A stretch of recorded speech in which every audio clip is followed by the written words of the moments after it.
I was supposed to be fixing a sink, not losing my breath over someone else's kitchen. The faucet hissed, spitting rusty water into a chipped porcelain basin, and I crouched beneath it with my tool bag open like a surgeon's tray. The linoleum smelled faintly of lemon cleaner and rain from the open window. She stood just behind me, close enough that I could hear the soft drag of her sleeve when she folded her arms. "Take your time," she said, but her voice had an edge, half impatience, half something I couldn't name. "I'm 23. I've done odd jobs for neighbors before, but never for her." Elena lived 2 floors above me, mid-40s maybe, always passing in the stairwell with headphones on and a book tucked under her arm. Today she'd called because her kitchen pipe burst. I almost said no. Now I'm kneeling here, feeling the weight of her eyes between my shoulder blades. I fumbled with the wrench, knuckles slipping. "It's just a worn gasket," I said too quickly, like if I kept talking I wouldn't notice the silence. "Easy fix." She didn't answer. Instead, she moved closer and crouched, so her perfume, something smoky, not sweet, threaded into the damp smell of metal. When she reached past me for a dish towel, her sleeve brushed my wrist. A tiny, static snap. I pretended not to feel it, but my hands shook just enough for the wrench to clatter against the pipe. "Sorry," I muttered. Her lips curved. Not quite a smile, not quite a smirk. "You're nervous," she said. "I'm not." I was. She tilted her head, studying the leak instead of me. "You shouldn't offer to help strangers if you can't handle a little tension." I didn't think this counted as tension. "Doesn't it?" She straightened, the towel in her hands twisting tighter than it needed to. The window rattled with wind. I told myself to focus on the pipe, the gasket, the water pooling at my knees. But I could feel her pacing behind me, 3 steps one way, 3 back. Bare feet on linoleum, a soft slap. It sounded like a clock. When I finally stood, the faucet was fixed, water running clean and steady. My shirt clung to my back. She was leaning against the counter now, one hand flat on the surface, nails tapping once, twice, then stopping. The towel lay in a damp heap beside her elbow. "All done," I said, wiping my palms. "It should hold." Her eyes flicked to my hands, then to my face. "You work fast. Just don't run the hot and cold at the same time for a few hours." She laughed once, low, then looked away. "You're shaking," she said. I shoved my hands into my pockets. "Cold pipe, right?" Her voice dropped, almost a whisper. "You have no idea what you're doing to me." I swallowed. "Elena." She stepped forward, close enough for the smell of her perfume to erase the kitchen entirely. Her thumb brushed a smear of rust from my cheek. She didn't pull back right away. "I hate how you make me feel," she said. Her breath was warm against my ear. For a second, the room was nothing but the hum of the refrigerator and the hammer of my own pulse. I don't know why I said it, but I did, soft, almost a dare. "Then why are you smiling?" Her hand froze on my face. Outside, the wind slammed the window shut with a sharp click. She looked at me, wide-eyed, as if she'd just been caught reaching for something she wasn't supposed to touch. I told myself I'd go straight back to my apartment after fixing her sink. Wash my hands. Forget her perfume. But half an hour later, I was still sitting on the edge of my bed, staring at the wrench in my bag as if it had betrayed me. Elena texted first. "Could you look at the radiator too? It's making a noise." No emoji, just the request. I almost said no. Then I grabbed my bag again. Her apartment smelled different that evening. Less lemon cleaner, more of something warm and spiced. A candle flickered on the counter though she hadn't turned on the main light, and the shadows made her kitchen look like a place that didn't belong to the building at all. She was barefoot again, hair damp as if she'd just showered. When she opened the door, she gave a small, tight smile, the kind people use when they're trying to appear casual. "The radiator's in the living room," she said. Her voice was softer than earlier, edges dulled. "Sorry to bother you twice in one day." "No problem," I said, but my throat felt dry. "I'm still on call for odd jobs." "You're a student, aren't you?" "Art, right?" "Graphic design. Nights mostly. Construction pays the bills." She nodded as if she already knew. "You're good with your hands." I bent over the radiator, tools clicking quietly. She hovered a few feet away, arms crossed, then uncrossed. She kept brushing her thumb along the seam of her jeans, back and forth, a nervous habit I hadn't noticed before. The candle hissed as a draft reached it. "Was it hard?" she asked suddenly. "Working while studying?" The question came out like a confession, not small talk. Yeah, I said without looking up. But it keeps me from thinking too much. She laughed softly, not at me, but at herself. Thinking's overrated. When I glanced back, she was leaning against the doorway, eyes shiny as if she'd been somewhere far away for a moment. The ring mark on her left hand, pale skin where metal had been, caught the candlelight. She noticed me noticing and curled her fingers into a fist. It's been quiet since the divorce, she said, so low I almost didn't hear. Sometimes too quiet. I tightened the last screw, heartbeat hammering. I shouldn't have been here. She wasn't just a neighbor now. She was a story waiting to collapse on both of us. Still, I heard myself ask, do you want me to bleed the other radiators while I'm at it? She shook her head, but didn't move. Stay a minute, she said. The noise might come back.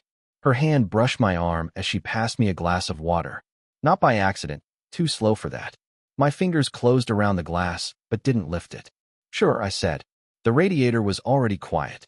But neither of us moved away from the touch. I told myself the radiator visit would be the last time. She had my number. She could call a real repairman.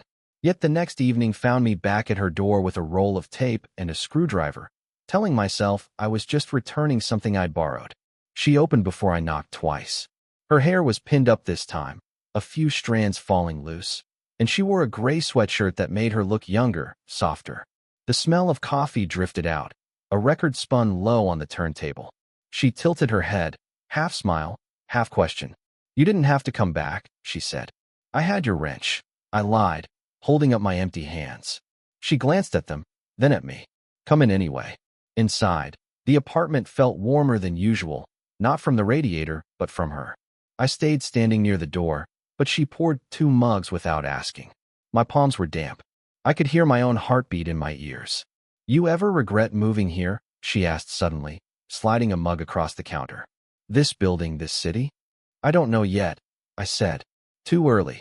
She gave a short laugh. It's never too early for regret. Her eyes lingered on mine a second too long. I looked away, tracing the rim of my cup. My mind screamed at me to step back, but my body leaned in, elbows on the counter, drawn by something I couldn't name. She reached across to adjust the sleeve of my jacket. Nothing more than a tug at the fabric, but her fingers stayed there, brushing my wrist. You're freezing, she murmured. I swallowed. Shouldn't be here, I said, barely audible. Then go, she whispered back. But she didn't move her hand. A vibration broke the moment, the low buzz of her phone on the counter. She flinched, snatched it up. The screen lit her face, throwing shadows under her eyes. She turned slightly away from me. It's my sister, she said quickly, then answered. Her voice changed, lighter, normal. She told a short story about groceries and a leaking ceiling while. I stared at the floorboards, trying to steady my breath. Every cell in my body wanted to leave, but my shoes stayed rooted. When she hung up, the apartment was silent except for the soft crackle of the record. She set the phone down slowly, as though it might still burn her fingers. Sorry, she said. I shook my head. I should go. She stepped closer, close enough that her sweatshirt brushed my knuckles. Do you want to? I couldn't answer. My hand, traitorous, rose halfway between us before I caught it and closed it into a fist. She watched the gesture, unreadable, then reached up and touched the side of my face with just 2 fingers, light as static. We stayed like that, suspended, her touch a question neither of us had dared to ask out loud. I avoided her for a week. Took the back stairwell, checked my mailbox at midnight, told myself distance would cure whatever had started growing between us. But the silence only sharpened it. By the time her text arrived, painting cracked. Could you look? My resolve was already paper thin. When she opened the door, the apartment smelled like turpentine and rain.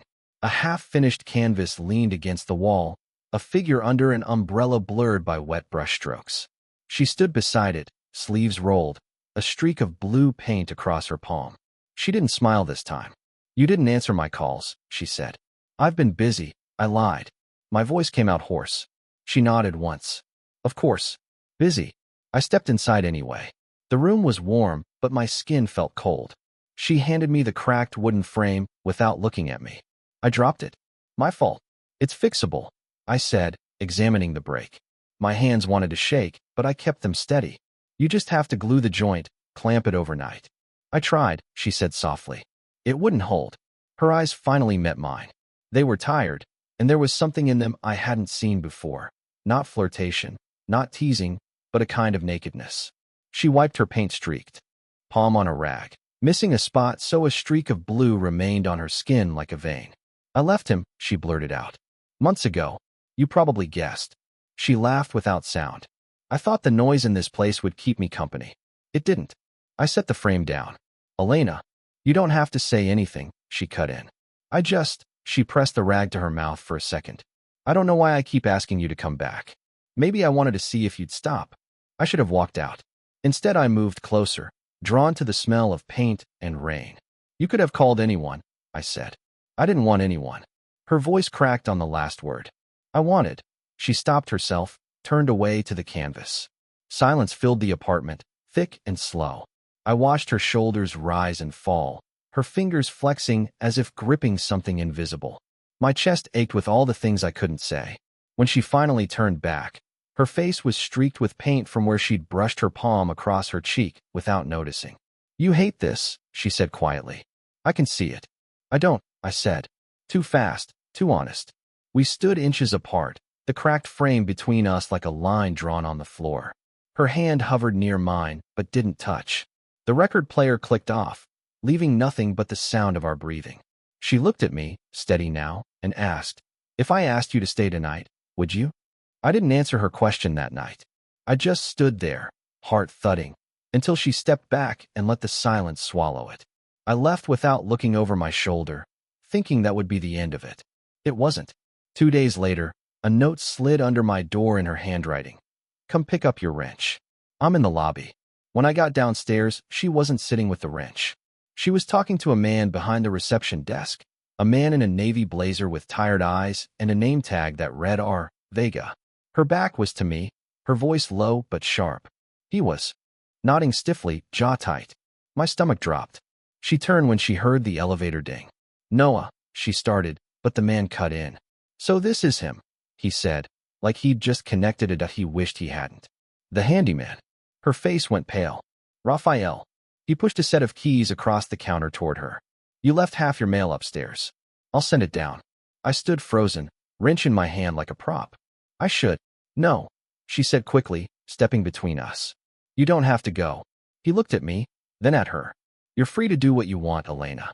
Just don't pretend you're not still married while you do it." The word hit like a hammer. "Married?" I looked at her, searching for a denial, but she only closed her eyes for a moment as if bracing against wind. "It's complicated," she whispered. "You told me you'd left," I said. My voice cracked. "You didn't tell me you were still." "I filed the papers." "He wouldn't sign," she said, turning to me. "I'm trying, Noah. I'm trying to end it. But it isn't finished yet." The lobby smelled of damp carpet and old mail. People passed through, heads down, pretending not to hear. I wanted to walk out, but my feet wouldn't move. My pulse pounded in my temples. Raphael picked up a clipboard and turned away, his shoulders rigid. "You should both go upstairs before someone else walks in." Elena's hand reached for my sleeve, then stopped just short, hovering. Her eyes were wet, but steady. "I didn't mean to pull you into this," she said softly. "You have every right to be angry." I stepped back, wrench clattering to the floor. "I don't even know what I'm in," I said. "I just know I can't keep." "Please," she said, almost a whisper. "Come up. Let me explain." The elevator doors opened with a chime. She stepped inside but didn't press a button, watching me. My heart pounded against my ribs, torn between the exit and the elevator. I took one step forward, then stopped at the threshold, the doors threatening to close between us. The elevator doors stayed open, a tinny bell chiming every few seconds. Elena stood inside, arms crossed but not defensive, almost as if she were holding herself together. The streak of blue paint still marked her palm. I hovered on the threshold, feeling the cold lobby air at my back and the warm elevator at my front, like two different futures waiting. Raphael had vanished into the office, but his words clung to the carpet. "I can't keep sneaking into your apartment to fix things," I said finally. My voice trembled, louder than I meant. "It's not the pipes that are broken." She looked down, nodded once. "I know. You're married." I said it flatly, not as an accusation, but as a fact that had been sitting unsaid between us. "And I'm what? A distraction? A repairman with bad timing?" Her head snapped up. No, you're the only person who's actually seen me. Not the professor, not the neighbor, not the wife who left. Me. The words landed like a blow and a bomb at the same time. I stepped inside before I could think. The doors slid shut with a whisper, sealing us in a box of mirror and steel. I didn't plan any of this, she went on. When I called you for the sink, I was trying to keep my life from falling apart. And then you were there, and She pressed her fists to her temples. I don't get to want you. Not until I finish what I started. I reached out, caught her wrists gently, lowering them. Then say it, I said. Say what you want. Her eyes searched mine, wide and wet. I want you, but I can't have you yet. It felt like the building itself exhaled. For the first time, the pull between us wasn't hidden under tasks and silences. It was just there, raw and undeniable. I let go of her wrists. Then finish it. End it properly. I won't be another secret. She flinched, then straightened. If you walk out now, she whispered, I don't know if you'll come back. I pressed the button for the ground floor. The elevator began to move. That's the risk, I said.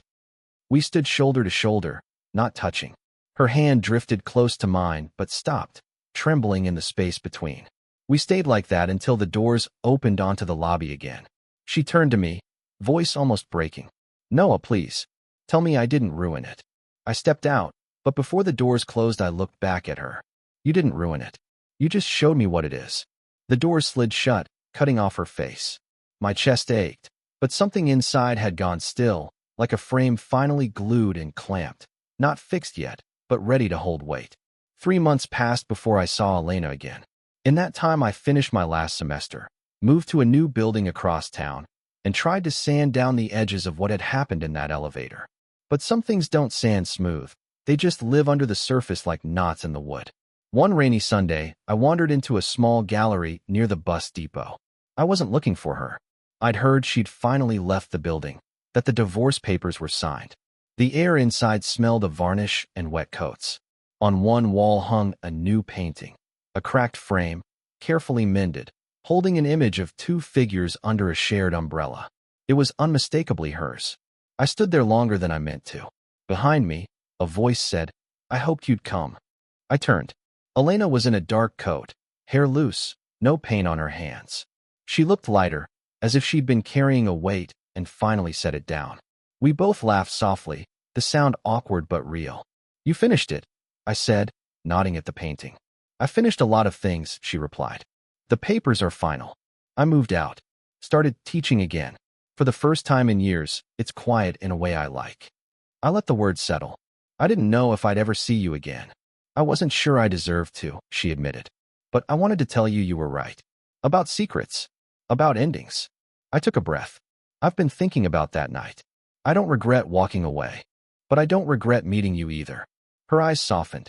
Me neither. We drifted closer, but not in the same way as before. There was no hiding now, no apartment door half shut behind us. Just a gallery full of strangers, 2 people standing in front of a painting. Her hand brushed mine once, brief and unspoken, like punctuation rather than a promise. I don't know what happens next, she said. Neither do I answered. But at least we're not pretending anymore. She smiled. A small, quiet smile, nothing like the one in her kitchen months ago. That's enough for me, she said. We stood there a moment longer, watching the umbrellaed figures on the canvas. Outside the glass doors the rain eased, sunlight sliding between the clouds. For the first time, I felt no pull to fix anything. Some things aren't meant to be repaired, they're meant to be rebuilt. I left the gallery with the smell of paint still in my nose and the sound of her voice in my head. Not as an ache now, but as a marker of who I'd been and who I'd become. Final takeaway. Love and connection are not perfect or immediate. They require risk, honesty, and the courage to step beyond fear. Even fleeting brushes, whispered words, and fragile moments can leave an indelible mark. Did you enjoy this story? What kinds of emotionally charged, slow-burn stories would you like to hear next?